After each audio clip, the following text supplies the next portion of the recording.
Comigo lá, Mateus, capítulo 22, versículo 32. Mateus, Evangelho de Mateus, capítulo 22, versículo 32. A palavra de Deus diz assim, ó: Eu sou o Deus de Abraão, o Deus de Isaque e o Deus de Jacó. Ele não é um Deus de mortos, e sim de vivos. Novamente, eu sou o Deus de Abraão, o Deus de Isaque e o Deus de Jacó. Ele não é um Deus de mortos, e sim de vivos. Amém? Vamos orar? Deus, obrigado, Pai. Nós adoramos ao Senhor, nós louvamos o Seu nome aqui nessa noite.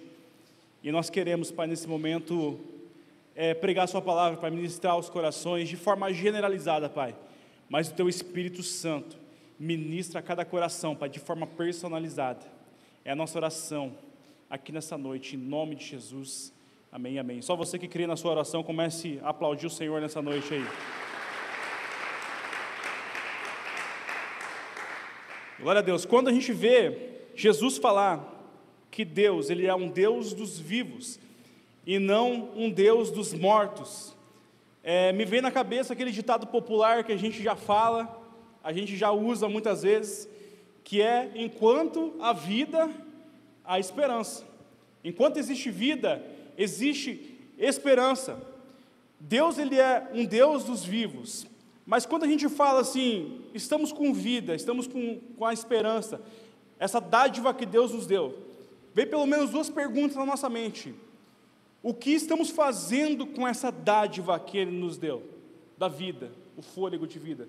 O que estamos fazendo com essa bondade de Deus para nós?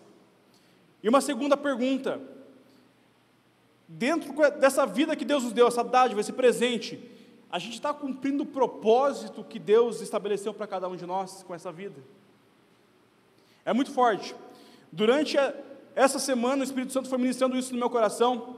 Eu queria já compartilhar com vocês o tema da palavra, que é o chamado da sua geração. Diga comigo: o chamado da sua geração. Lá em Colossenses, capítulo 1, versículo 3, a Bíblia fala assim, ó, que Jesus, Ele nos tirou do principado das trevas, do império da morte, e nos transportou para o reino do seu amor. Mas para que Jesus fez isso? Em 2 Coríntios 5,17, a Bíblia fala assim, ó: se alguém está em Cristo, ele é uma nova criatura, as coisas velhas se passaram. Então aquilo que a gente vivia nas potestades do mal, não faz mais sentido com a vida que a gente leva, porque a gente é uma nova criatura. E a Bíblia fala assim, ó, 2 Coríntios 5,18, e tudo provém de Deus, não existe mérito na nossa salvação, o mérito é de Deus, Ele fez todas as coisas, que reconciliou consigo mesmo, a gente com Deus, reconciliou consigo mesmo por meio de Jesus Cristo, e nos deu o ministério da reconciliação. Então hoje nós temos um ministério claro que o Senhor nos estabeleceu, que é o ministério da reconciliação, é mostrar para as outras pessoas que elas também têm paz com Deus. É algo muito forte. Ou seja, não importa a nossa condição social, não importa se a gente é homem, se a gente é mulher, se a gente é criança, se a gente é adolescente, se a gente é já velho, Deus tem um chamado claro para a gente, o ministério da reconciliação. Ele nos resgatou com propósito. Em João 15,16 a Bíblia fala assim, ó: não me escolhestes vós a mim, mas eu escolhi a vós e vos nomeei, para que vades e deis fruto, e o vosso fruto permaneça, a fim de que tudo que fizeres em meu nome, que pedires em meu nome, ao Pai, Ele vos conceda. Nós temos essa certeza de que Deus nos chamou, que Deus nos comissionou, mas nós precisamos ir, existe a parte do homem. O Espírito Santo não resgatou a gente do império das trevas, Jesus não resgatou a gente do império das trevas, nos concedeu o Espírito Santo, para que o Espírito Santo funcione na gente como se a gente fosse marionetes dele. Existe a parte que cabe a Deus, existe a parte que cabe ao homem, essa interação com o Espírito Santo. E eu vejo muitas coisas assim quando a gente está doente, né? Eu acho que o primeiro passo do cristão é recorrer à oração primeiramente. Mas quando a gente está com algum problema na nossa saúde, a gente recorre aos remédios e... estou com dor de cabeça, tem um remédio específico para dor de cabeça. Agora, nas épocas, estou com gripe, temos remédios próprios para gripe na farmácia. Mas quando se trata da nossa vida, quando se trata de ser feliz, e nós sabemos que a verdadeira felicidade só está em Jesus Cristo, não existe um remédio que você toma, não existe algo que você toma que você se torna feliz. Eu anotei uma frase dessa semana que Deus falou comigo muito forte. O que eu preciso tomar para ser feliz? Decisões. Isso aqui é muito forte. Para a gente ser feliz, precisamos tomar decisões. Cristo nos chamou com um propósito, independente da nossa faixa etária, independente da nossa condição de vida, o nosso ciclo de vida, Deus nos chamou para um propósito. E dentro desse chamado que Ele nos deu, Deus chama pelo menos, eu anotei pelo menos 3 classes de pessoas que Deus chama dentro desse comissionamento. O primeiro, diga comigo, Deus chama as crianças. Por que Deus chama as crianças? Criança, o que uma criança representa? Os pais já vão saber muito bem disso. Energia, alegria, espontaneidade, tem cada coisa que eu e a Thay, às vezes, a gente vê na Eloá, ou vê no próprio bem, que é muito impressionante. De um dia para o outro, de uma semana para outra, a criança dá um salto de desenvolvimento, faz coisas que ela não fazia. Existe a mais inteireza da vida, são as crianças. A pureza que elas têm, muitas vezes imaturidade para algumas coisas, faz umas perguntas bobas para a gente tem que se virar para responder. Inexperiência para muitas coisas da vida, mas ao mesmo tempo, crianças são ousadas. Crianças têm ousadia, seja para coisa boa ou para coisa ruim, mas que tem ousadia, tem ousadia. E Deus sabe disso. A gente que humanamente falando entende que as crianças têm essas características tão peculiares. O nosso Deus sabe que essas crianças podem ser usadas por Ele. Lá, quando Jeremias é comissionado por Deus, lá em Jeremias capítulo 1, Deus chama Jeremias, e aí Jeremias fala para Deus assim: Senhor, eu sou só uma criança, como assim o Senhor está me chamando para algo tão grande? Jeremias teve um dos ministérios mais poderosos, ele estava ali naquele momento do exílio babilônico, ele tinha mensagens muito duras, e Deus chamando ele fala: Deus, como que o Senhor me chama? Eu sou só uma criança. E aí Deus fala para ele: não diga, eu sou só uma criança. Aí Deus surpreende Jeremias, fala para ele assim: eu te conhecia quando você era uma substância ainda informe, na barriga da sua mãe. Eu não estou olhando para a sua condição agora, eu não te conheci agora como criança, eu te formei no ventre da sua mãe. E Deus está falando com pessoas aqui nessa noite. Deus te conhece desde o ventre da sua mãe, e Ele te chamou para algo grande nessa terra. E é muito impressionante que comportamentos naturais que ensinamos para as crianças, com o decorrer do tempo, elas vão se desenvolvendo, e isso vai ficando cada vez mais forte, mais natural, e muitas das vezes desafiando as leis naturais. Por exemplo, o hábito de comer, né? Comer é tão natural para todo mundo, mas crianças são ensinadas a comer. E nós vamos viver isso novamente, né, amor? Tem que ensinar novamente a criança a comer. E tem mães e adolescentes aí que vai perguntar para mim no final: como que faz para parar? Porque eu ensinei a comer, agora como é que faz para parar? Porque não para de comer, não está mais. Existem hábitos, comer, andar. Depois de grande, a criança se desenvolve e aí pratica esportes radicais, pula de paraquedas, tem tantas coisas que os caras fazem, desafiando a gravidade, e tudo começa com essa habilidade de andar, que no primeiro momento é algo natural, e lá na frente ele vai se desenvolvendo em cima daquilo. O falar, crianças aprendem a falar, e a Eloá está nessa fase de falar, é algo que é ensinado. E eu fico pensando, se nós tivéssemos esse mesmo empenho de ensinar as coisas naturais para nossas crianças, ensinar hábitos sobrenaturais. Por exemplo, oração por cura. Lá em casa tem um livrinho que a gente comprou, uma Bíblia de criança mesmo, e tem a historinha do Naamã, e no finalzinho da história do Naamã, é muito interessante um livro de criança ter isso. Ele desafia a gente a perguntar para a criança: ela tem alguma dor, que é sempre comum, né? A criança vive caindo, se ralando inteiro. E aí você pergunta se ela está com alguma dor. E aí você ora por cura. Você fala: ó Senhor, sara a perna, sara o bracinho, sara... E é muito interessante. E a criança vai ser disposta a esses princípios sobrenaturais, oração por cura. E é interessante que a Eloá, quando ela cai, ela se machuca, alguma coisa, ela recorre à oração. Claro, primeiramente ela vai chorar, né? Mas ela recorre à oração. É muito interessante. Esse hábito está sendo tatuado no coração dela, de certa forma. E conforme o tempo vai passando, isso vai se tornando natural. Lá na frente, essa ousadia vai crescendo, essa fé em Deus vai crescendo. E o que nós estamos criando no coração das nossas crianças? Que valores que estamos transmitindo para as nossas crianças? Um outro hábito sobrenatural, a fé. Você lê a palavra de Deus, aquele texto pular da palavra, crê no Senhor Jesus e será salvo tu e a sua casa. Aí o teu filho fala para você assim: pai, eu estava lendo esse livro da Bíblia, e quando eu li esse texto aqui, eu lembrei do vô, eu lembrei da mãe, eu lembrei do tio. O tio não conhece Jesus, o vô não conhece Jesus, e aqui está falando, crê no Senhor Jesus e será salvo tu e a sua casa. Você tem uma oportunidade de ouro, de falar para ele: filho, isso aqui é uma palavra vivificada, o Espírito Santo falou com você, agora você vai declarar isso sobre a nossa família, o vovô vai ser salvo, o tio vai ser salvo. Olha que princípios impressionantes que o Senhor transmite para a gente. E um outro ponto que Deus falou comigo também é confiar no caráter de Deus. É muito interessante que quando eu era pequeno, meu pai ele era um pastor itinerante, ele pregava em várias igrejas, e ele era muito rígido com a gente na questão da palavra. Você tem que orar, você tem que ler a Bíblia, você tem que se comportar, não quero ver você correndo no culto, tudo aquele negócio, né?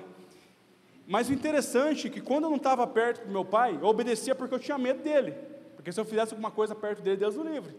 Mas, quando ele não estava perto, o Eriel era um cara totalmente diferente, uma criança totalmente diferente.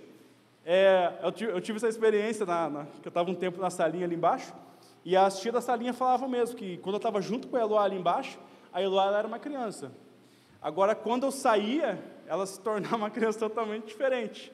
Então, e aí o meu pai, eu tinha muito medo dele, assim, de pisar na bola, ele me bater e etc, tudo aquele negócio.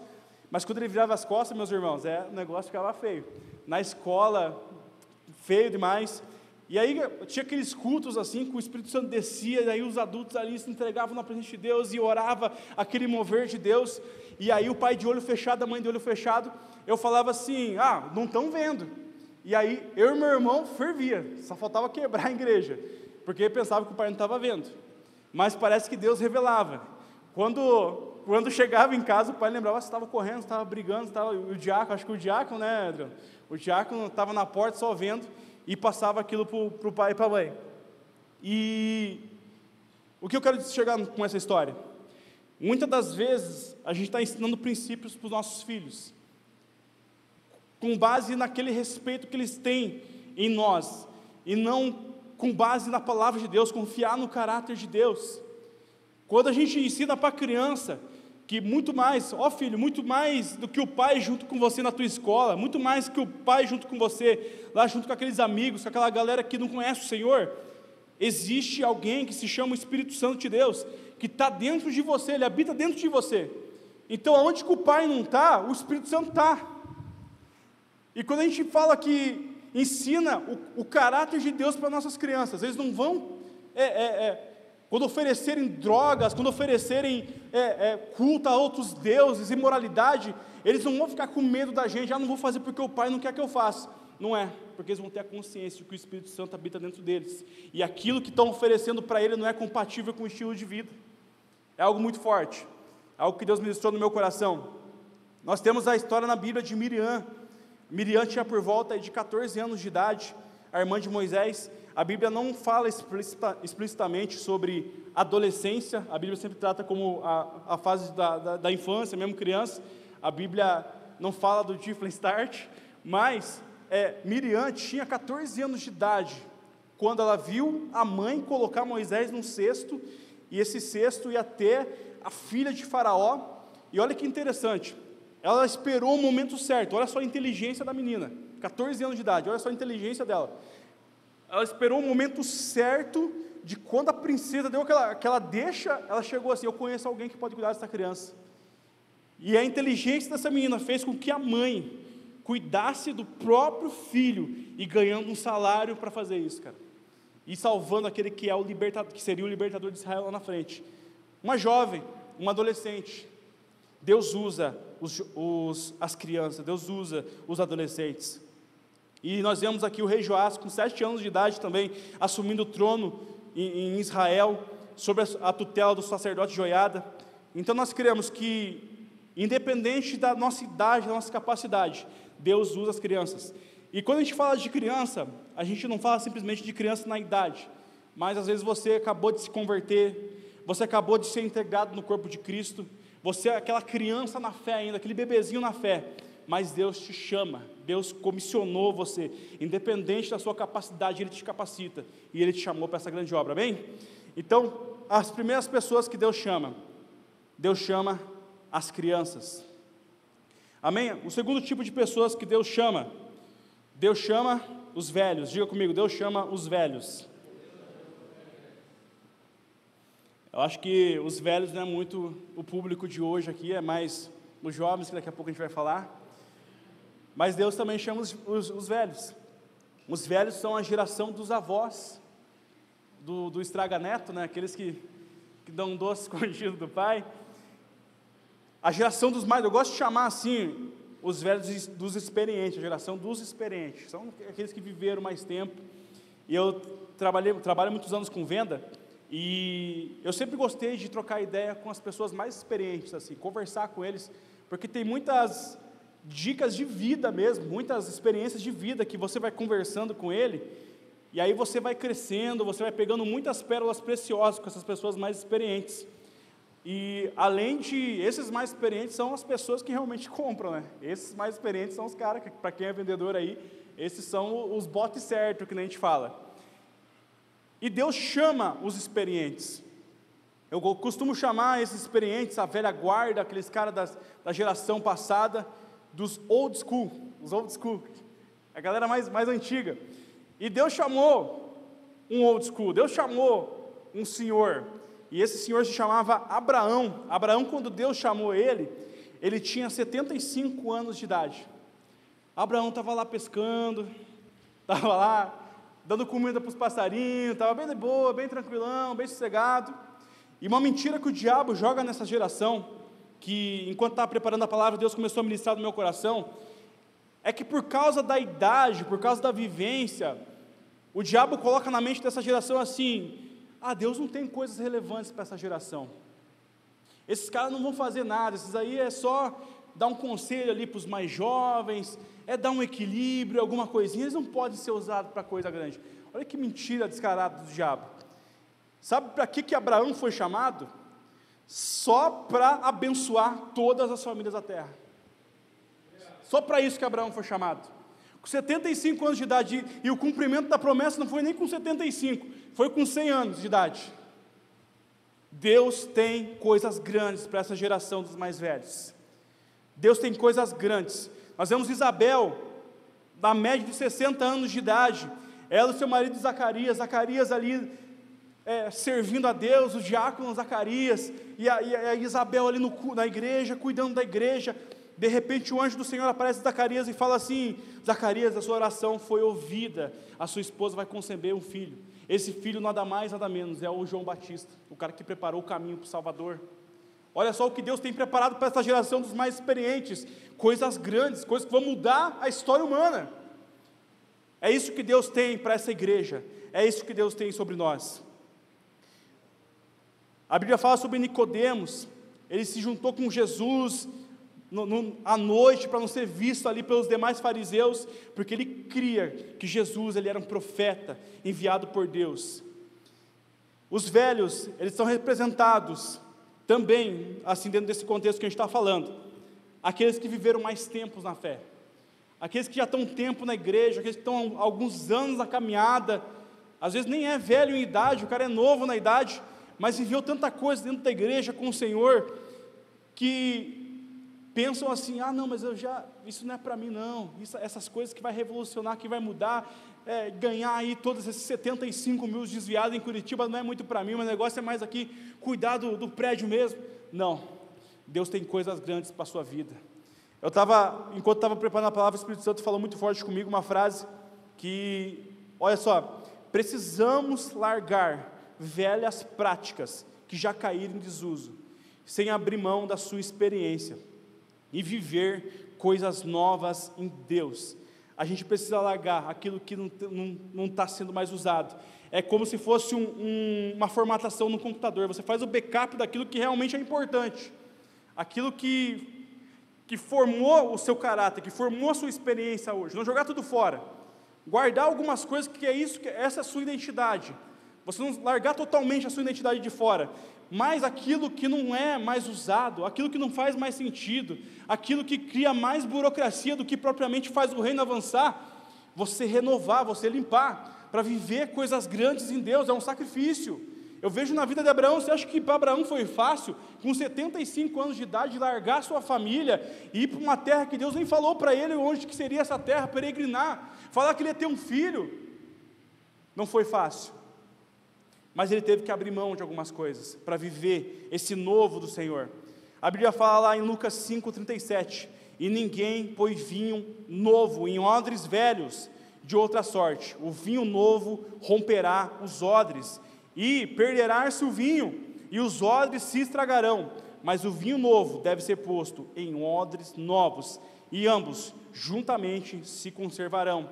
Em Romanos 12:2 a Bíblia fala, e não vos conformeis com esse mundo, mas transformai-vos pela renovação do vosso entendimento, para que experimenteis qual seja a boa, agradável e perfeita vontade de Deus. Deus tem isso para a sua vida, coisas novas, coisas grandes, amém? Então, a primeira classe de pessoas que Deus chama, diga comigo, Deus chama as crianças, Deus chama os velhos, e por último, Deus chama os jovens. Aonde estão os jovens aí? É que eu estava falando, eu não sabia que só tinha jovem, que eu estava falando dos velhos, das crianças, as crianças estão lá embaixo, né? Agora começou mesmo, né? Agora só tem jovem aqui em cima. 1 João 2,14, a Bíblia fala assim, eu vos escrevi pais, porque já conheceste aquele que é desde o princípio. Eu vos escrevi jovens, porque sois fortes, e a palavra de Deus está em vocês, e vocês já venceram o maligno. A juventude apronta para o quê, gente?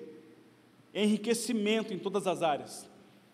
Quando a gente fala de juventude, plenitude de vida, a gente fala do enriquecimento, seja o enriquecimento das ideias, coisas que o jovem quer conhecer, lugares que ele quer conhecer, conhecimentos que ele quer palpar, riqueza financeira, porque não, Deus tem isso para a nossa vida, acúmulo de riqueza, riqueza nos relacionamentos, é na juventude que a gente conhece a pessoa que a gente vai passar o resto da nossa vida junto, um enriquecimento acontece nessa fase da vida, e o alerta de Deus para nós, é que nós foquemos nas verdadeiras riquezas, porque o diabo sabe que as pessoas, os jovens buscam riqueza, o diabo sabe, as artimanhas do diabo normalmente é o quê? Fazer o cara focar em riquezas que não são, falsas riquezas, riquezas que não vão gerar valores eternos. Eu tenho muitos amigos meus, que infelizmente, a gente tem orado, a gente tem buscado, a gente tem investido na vida deles, para que eles retornem ao Senhor, para que eles voltem à casa de Deus e parem de viver uma vida mentirosa, uma vida que o diabo semeou na vida dele, que ele pensa que aquilo ali é verdadeira felicidade. O cara está focando em ganhar dinheiro, está focando em ser promovido, ganhar dinheiro e ficar no serviço, internado no trabalho, e o que acontece? Está perdendo família, está perdendo amigos, está perdendo saúde. É a tática do diabo, falsas riquezas. A Bíblia fala em Lucas 16:10, quem é fiel no mínimo, também é fiel no muito, quem é injusto no mínimo, também é injusto no muito, pois se nas riquezas injustas não fossem fiéis, quem vos confiará as verdadeiras? Isso aqui é muito forte. Eclesiastes 12:1, a gente falou isso no último culto de jovens, lembre do teu Criador nos dias da sua juventude, antes que venham os dias maus e cheguem os anos, dos quais venhas dizer, não tenho neles contentamento. O tempo é algo que não volta.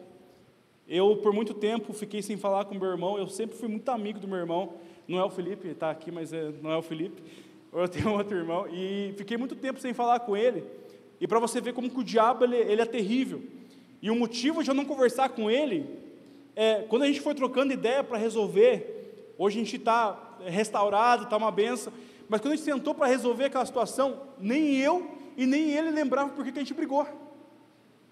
A gente só estava sem se falar e nem lembrava porque tinha começado aquela discussão. E o diabo semeando aquilo dali na nossa vida, a gente 3 anos sem se falar.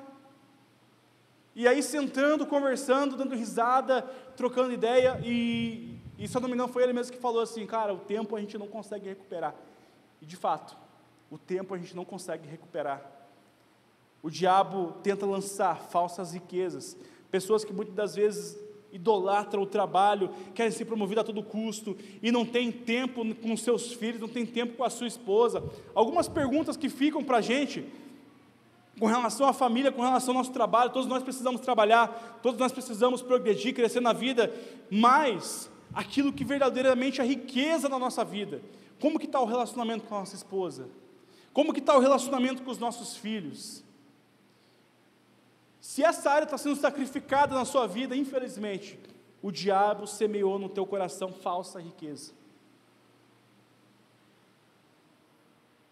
É duro, mas como vocês são jovens, eu me sinto na liberdade de compartilhar o meu coração com vocês. Podemos cair na armadilha de acumular riqueza com coisas erradas. Mateus 19, 21, a Bíblia fala assim, quando o jovem rico, olha que interessante, o jovem rico, entre aspas, ele foi se encontrar com Jesus, e ele fala assim, Jesus, o que eu faço para ter a vida eterna? E Jesus fala para ele assim, vai, vende tudo o que você tem, dá aos pobres, e você terá um tesouro no céu, vem e segue-me. E o jovem, ouvindo essa palavra, retirou-se triste, porque possuía muitas propriedades. Aqui está a história daquele que talvez seria o melhor discípulo de Jesus, é um cara que tinha guardado a lei desde muito jovem, desde a sua mocidade ele tinha guardado as leis de Deus, mas quando se tratou do dinheiro, que era o Deus dele, que era onde o coração dele estava apegado, ele não conseguiu abrir mão, ele trocou a verdadeira riqueza, ele trocou o tesouro que é Jesus. Lá em 2 Reis 5:20, a Bíblia fala de Geazi, que era um jovem, que era um menino que acompanhava o profeta Eliseu, e aí quando Naamã foi curado, ali naquela história dos 7 banhos no rio, e ele veio com várias riquezas, com vários presentes para entregar para o profeta, porque ele queria ser curado, e aí o profeta falou assim, não vou querer nada disso aí não, só vai lá tomar um banho e pode ir, e aí o Geazi, moço, olhou para aquilo ali que o profeta fez, como assim o cara estava disposto a dar todos aqueles presentes, todos aqueles bens, só a gente pedir, como é que ele abriu mão disso daí? E a Bíblia fala que ele foi atrás do sírio, e pediu aquele tesouro, e acabou leproso. Ele trocou ser um discípulo do profeta, ser uma pessoa temente a Deus, por tesouros corruptíveis. É uma tática do diabo, tentar seduzir a gente com bens que não são eternos. A Bíblia fala também da parábola, lá em Lucas 12:16, um homem rico, o cara viu que o campo dele produziu vários bens, e qual que foi a atitude dele?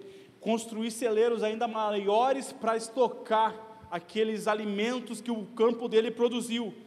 E aí Deus fala para ele assim, lá no versículo 20, Lucas 12:20, mas Deus disse, louco, esta noite vão pedir a sua alma, e o que tens, para quem será?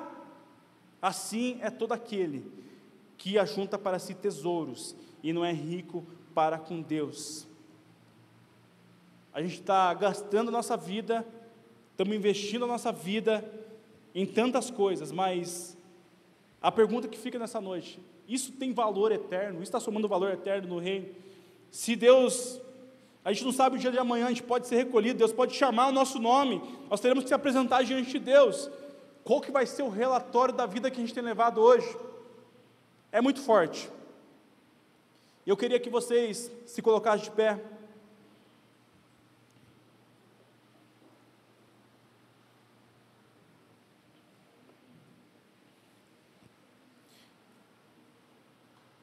Dentro dessas 3 classes de pessoas chamadas por Deus, as crianças, os jovens, os velhos, Deus comunica no meu coração que hoje é um dia de decisão. Hoje é um dia de decisão. Hoje nós precisamos decidir Deus ele nos chama, mas a atitude da gente ir e fazer a diferença é nossa. Deus chamou as crianças, Deus chamou Jeremias, Jeremias falou para Deus: eu sou só uma criança, Senhor. E aí Deus falou: não, fica tranquilo, as palavras eu vou colocar na sua boca, você não tem capacidade, mas eu vou te capacitar. Talvez você chegou aqui nesse lugar, duvidando da sua capacidade, duvidando de que Deus te chamou, mas Ele te chamou, Ele te escolheu. E Deus colocou pessoas para te ajudar nessa caminhada. Deus colocou o teu pastor, Deus colocou o teu líder, Deus colocou o teu discipulador, Deus colocou as pessoas, a sua célula para te ajudar nesse processo. Mas a decisão de cumprir esse chamado é sua. Você que muitas das vezes fala: não, mas o meu tempo já foi, quando eu era jovem, eu não estava no caminho do Senhor, eu gastei a minha vida quando eu era jovem, e agora eu sou mais velho, Deus não tem nada para a minha vida, ou eu passei minha vida inteira na média, no automático, dentro da igreja, e agora já foi a minha idade, já perdi o time. Deus fala para você: eu chamei Abraão com 75 anos de idade, para mudar a história da terra, e Ele te chama nessa noite. Você jovem, que está acumulando riquezas, que está crescendo em tantas áreas, não esqueça do temor do Senhor, Ele te chama. A Bíblia fala que quando Deus chamou os seus discípulos, Mateus ele era coletor de impostos, era como se fosse um funcionário público nos dias de hoje, e Jesus chamou Mateus e falou: segue-me. Ele não pensou duas vezes, ele deixou para trás toda a sua carreira, porque o coração dele estava em seguir o Mestre, o Salvador, o Messias.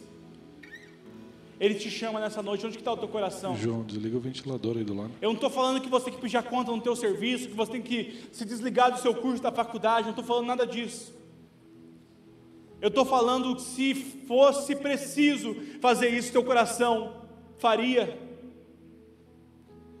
O seu coração seria reto para com o Senhor, do chamado que Ele entregou para a sua vida.